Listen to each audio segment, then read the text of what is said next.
Hi, I'm Daniel Lucas, and welcome to Book 101 Review. Book 101 is all about the books that I read for the last 40 years. And today I have my special guest.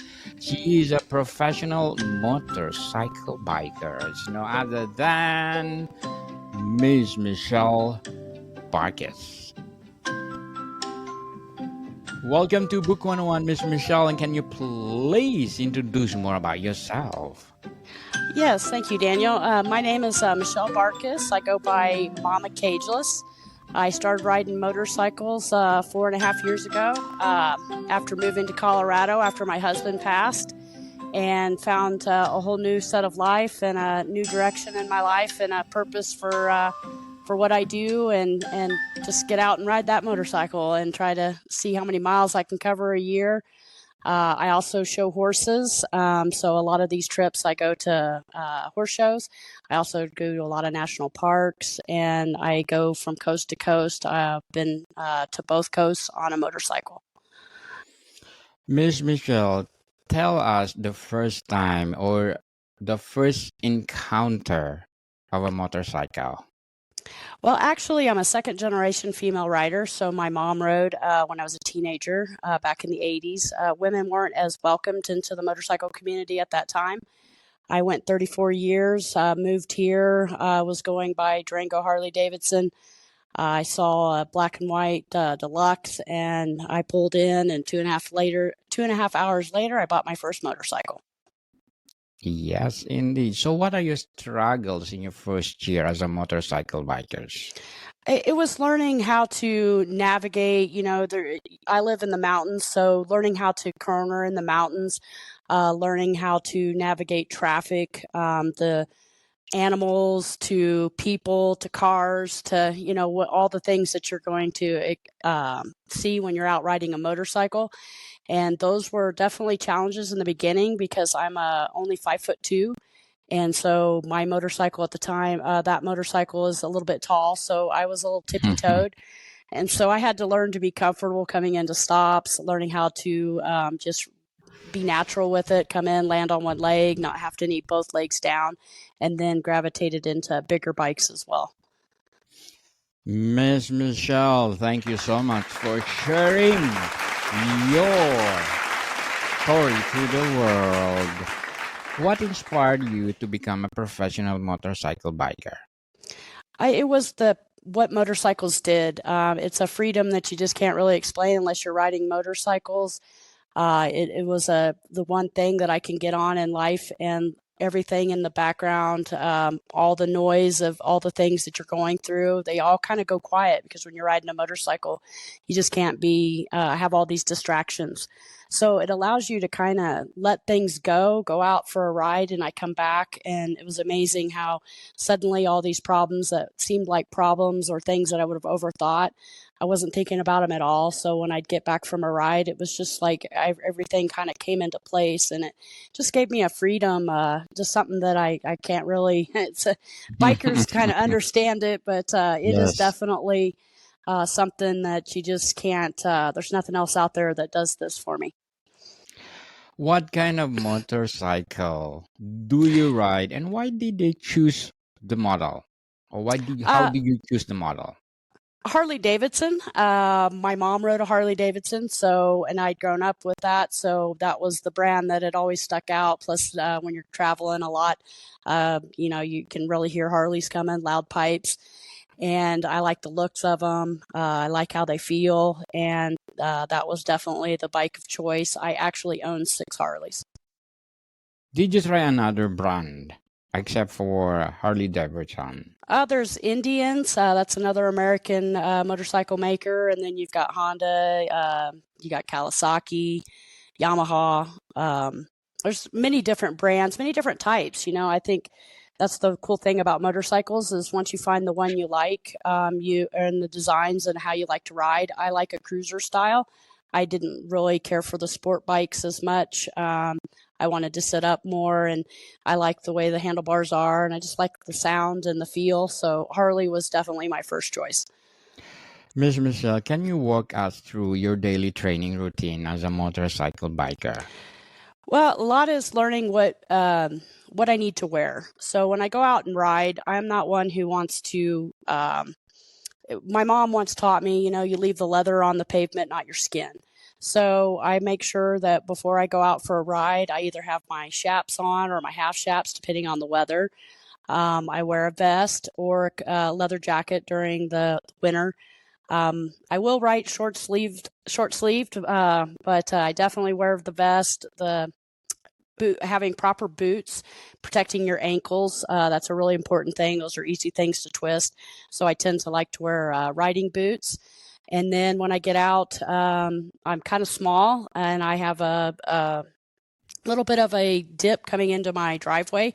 So it can be a little bit of a challenge at times. So I get out, I start up a bike, let it run for a few minutes, pull it out, and then check all the things that I need to check on my bike, like my oil, checking to make sure there's no lights or anything on, and give it a second to warm up. And then usually I click her on into gear and I head out. Yes, indeed. Simple as like that, but you need to do it professionally like Miss Michelle. What was the most challenging race or ride you ever experienced? The most challenging ride, oh man, my trip to Florida. I left Colorado and rode all the way down to Florida. I hit all different types of weather. I did this in very end of November into December, and my bike started having some troubles. I tried to navigate through it. Got within 433 miles before my bike had some issues, and I had to come be picked up. But Durango Harley Davidson, they liked me so well that they sent a tech in a trailer and to come get me to make sure we could figure out what was wrong with the bike. And it actually was something simple, but that was a challenge. You have to be ready when you're on a motorcycle for things to change at any time. I mean, weather. You have to make sure you pack the right gear. You have to make sure that you know how your bike sounds, being familiar with the way it sounds, the way it feels, to know what a shake or a wobble feels like, to know when your tires are low, making sure they have plenty of air.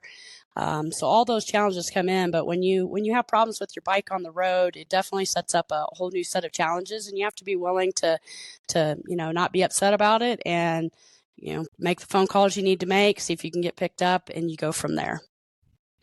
How do you prepare mentally and physically for a big race? You make sure you have the right gear. Make sure that you pack all the right stuff. So when I leave here, I live in Colorado. So when I leave, I typically will have warm gear to cold gear, being set up for whatever I'm going to face, whether it's rain, making sure I have all my toolkit, anything that I need with me that I might use. And then it's just making sure that you make some stops. I'm not young anymore, so I definitely have to occasionally make sure I stop and get myself Yes. up and get off the bike and walk a second and then get back on. I usually travel 150, 200 miles before I stop. Interesting indeed, Miss Michelle. Have you ever had any serious accidents and how did you recover? I've been very fortunate so far in my 4.5 years. I have dropped. I learned really quickly about the front brake on gravel when I was first riding, and I slammed down a Sportster I had and bruised up my leg pretty good. But the one thing I knew was that you got to, just like in horses, you got to get back on. So I immediately got myself back on to make sure that, and learned that lesson that, you got to be careful with how much pressure you apply to either brake, and how fast a bike can go down. And when it goes down, it goes quick. Other than that, I've really been very fortunate. I've avoided a lot of things. You have to really be so vigilant when you're out riding. Be vigilant, people. And what is your proudest achievement as a biker so far? In that 4.5 years, I've covered 110,000 miles.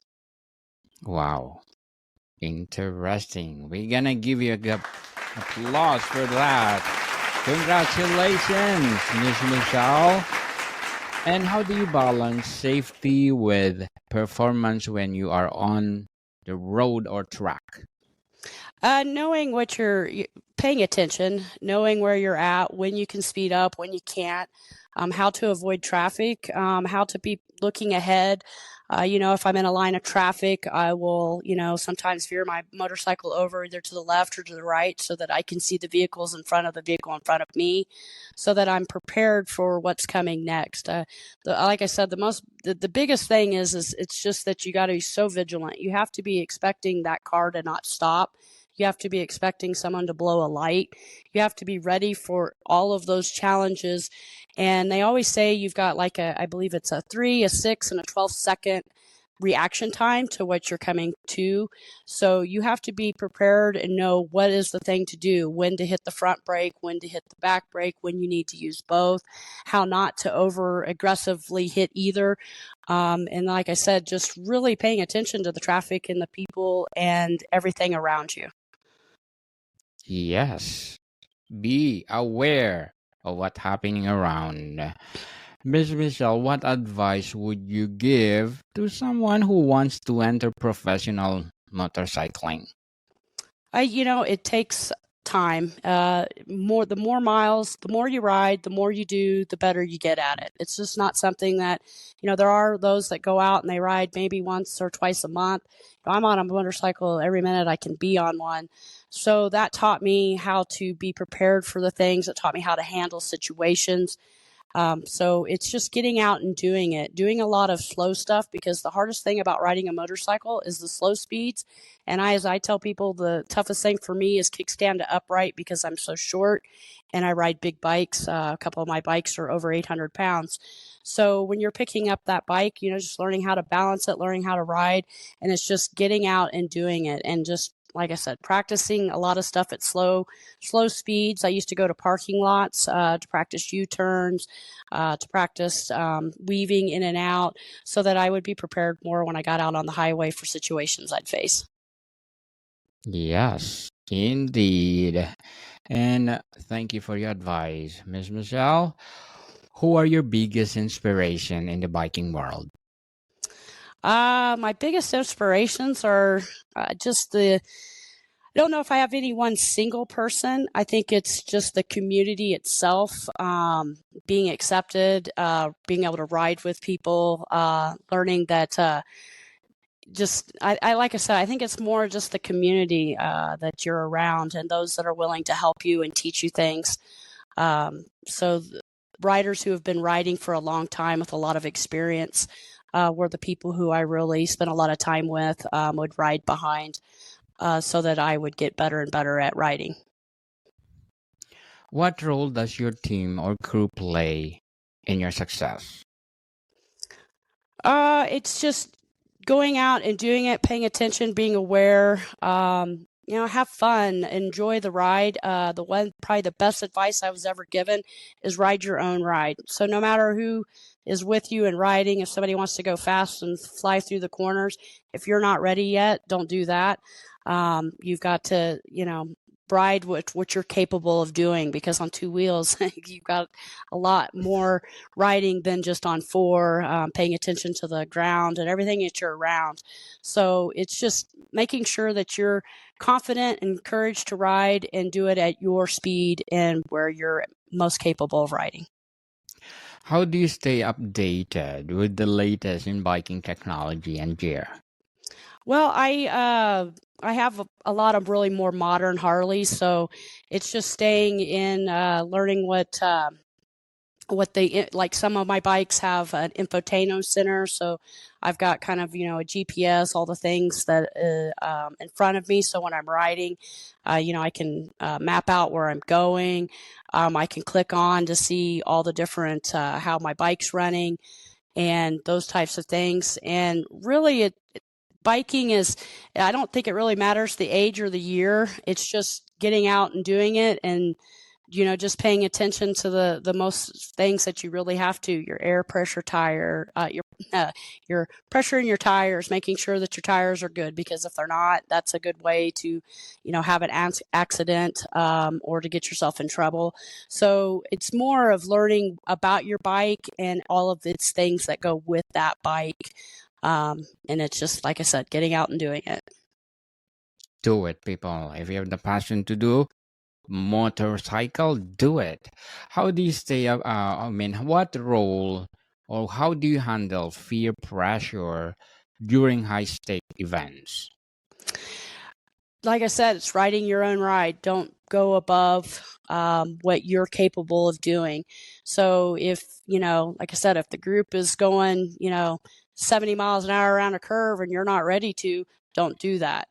Go at what's most capable. You can catch up on the straightaways.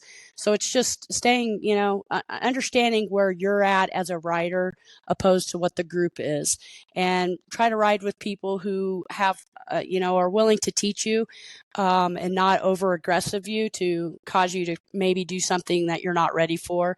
I've occasionally caught myself, trying to keep up with the group when I first started riding, and learned pretty quickly that that no, I need to ride my own bike, let them ride theirs, so that I could stay safe. And then as I got better and better, the better I get with it. Ms. Michelle, as a professional motorcycle biker, what are your short-term and long-term goals? This year, my big goal is to get over 30,000 miles in a year. For me, it's trying to put in the miles and try to get to some really cool places. I don't know that I have like really huge long-term goals. It's try to ride as long as God's given me to ride and enjoy it. And if I stop enjoying it or stop finding the purpose in it and the joy in it, then I might need to stop. So I just try to make sure that when I'm out riding, that it is the thing I want to do. I enjoy it, and it's not something I feel pressured to do. Yes, indeed. And as a professional bikers, can you tell us your recommended book that influenced your journey? The boot, meaning that my Yes, shoe wear, the book or or the that book. I'm recommend. sorry, I Yes, thought you. Sorry. no So the worries. the Bible. The Bible has been especially after losing my husband and choosing to move totally away from where I knew anybody to a brand new area, trusting in the path that God set and finding my purpose in life. And I think that was probably my toughest thing, and that's why I go to it a lot, is to learn, what purpose does God have for me? And I believe that his purpose when he introduced me to the motorcycles was to get out and ride, to encourage women to do things for others, to do events and things that raise money for others, and tying in the community.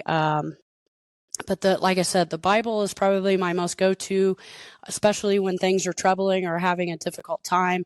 It's amazing how you can just open it up, and you just never know where he's going to take you if you just are struggling and open it up. And sometimes you're just touched by what it's saying, and it teaches you to forgive, which is a very powerful thing. Yes, indeed. Miss Michelle, can you describe one of your favorite races and why it stands out? Um, my favorite is going to be John 9:25. That was I don't know, but I was blind and now I can see. And when I read that verse, I understood, oh my gosh, I'm the blind man. It's not a story about a blind man. It is a story about it was just a eye-opening experience. It was when I actually totally understood of what that meant. And then as I started to get more into it, learning that, I'd been lost in the desert for 40 years, and that these paths and that everything in life, good and bad, has a reason and something to grow you. Yes, it happened for a reason, people. And stop complaining. Count your blessings. And Miss Michelle, before we wrap up our discussion for today, I'm inviting you to please do listen to my other podcast, people, because my abstract essay is already in fifth season, abstract poetry in second season, book 101 review in the fifth season, comedy 101 in its second season, food 101 in fifth season as well, geography 101 and love letters in third season, and my baby podcast, Mental Health 101, and my Boogie 101 and Music 101 in its fourth season, and Science 101 and Sex 101 in its first season. Please listen to them wherever you listen your podcast. Ms. Michelle, where do you see your career going in the next 5 to 10 years? Well, I just started last August, Mamacageless. That's my biker name. It was given to me by recording artist Crucifix and Sean P. East. And so it's been developing that, learning how to now do more of these podcasts and do more where I'm actually talking and being able to talk about the journeys and different things, and hopefully be a very big inspiration to women, especially women, because I think sometimes we're always told that, we're not quite as, and I think as a woman, I'm not trying to be a man. I'm just trying to be the best woman that I can be.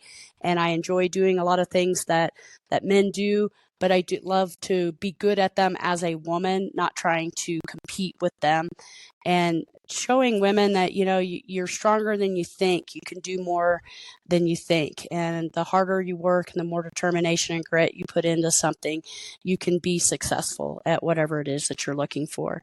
So I'm just hoping to continue to build my Mamacageless brand, and hopefully be able to tell more about my story and about my past struggles and those things to, like I said, hopefully help people out there in this world. Yes, indeed. And Miss Michelle, thank you so much for sharing your knowledge to the world. So, can you please invite our listeners to support your career as a professional motorcycle bikers? Thank you. Yes, where do gonna people will reach out for you, Miss Michelle? I'm on Instagram, Facebook, TikTok. I am getting close to starting my YouTube channel. So if you just look up Mamacageless, you will find me. Yes, people, let's support Miss Michelle Barcus, because if you support her, more and more and more empowering biking to come. So, Miss Michelle, thank you so much for your time. Thank you so much, Daniel. More to come, people. See you soon.